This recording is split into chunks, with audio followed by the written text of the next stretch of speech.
welcome. On behalf of the Oklahoma Justice Circle, we would like to welcome you to our 14th Breaking Bread event, an event designed to strengthen the bonds between diverse members of the Oklahoma City community. So we're at Metro Tech in Northeast Oklahoma City, and we are unpacking the experience of the DC trip between law enforcement officers and members of the Black community who explored American history together and formed fabulous, long-lasting relationships through very difficult, hard conversations about America's history.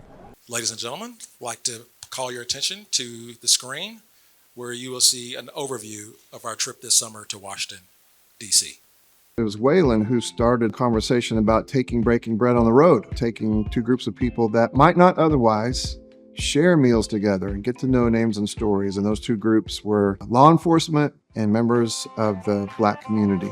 As they say, love conquers all. Love is one of those things where you have to be in close proximity. We really got really close. You know, I love them all and think of them as brothers and sisters. What ended up happening was relationships formed, and relationships protected the conversations. We made friendships. We were just being friends. It was just amazing. This trip will be as successful as the staying power of the friendships that were formed during the trip. Today, we're just unpacking what happened. We had law enforcement leaders and members of the Black community, Black leaders, sit on a panel together and share some of the breakthrough moments, some of the aha moments that they had while experiencing America's history together in Washington, D.C. It really opened my eyes about, what I can do to help the community trust us better. I think just for conversations, I think the first thing we could do, is come to the table equally, Yeah, action just looks like the ripple effect growing, us continuing to be in conversation. I mean, everybody here knows someone on this panel. We all are connected.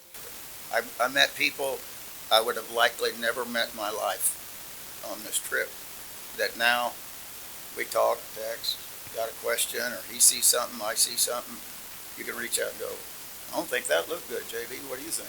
All right, so you're ready to do the hard work at your table. And so we have some table discussions. The energy in that room and the conversations that are happening in that room, I have no doubt that we have just planted a seed that is going to grow and put a whole lot of shade, comfortable shade in Oklahoma City from the experience that we had. I'm really positive, feeling very positive because of what I'm hearing and seeing in that room right now. This was a fabulous trip, but it was just one. We have many, many more trips in our mind. So if you want to be involved in any way, if that wants to be a participant, you want to be a funder, or you just want to be a cheerleader for one of these things, reach out to us. We'd love for you to be a part. My hope is that law enforcement and the community begin to grow a natural empathy for positions that we're in. I hope that their relationships are more easy to develop because of what we've done here today. And I believe that we're going to be a much safer community because we're willing to do the hard things and develop relationships over hard conversation.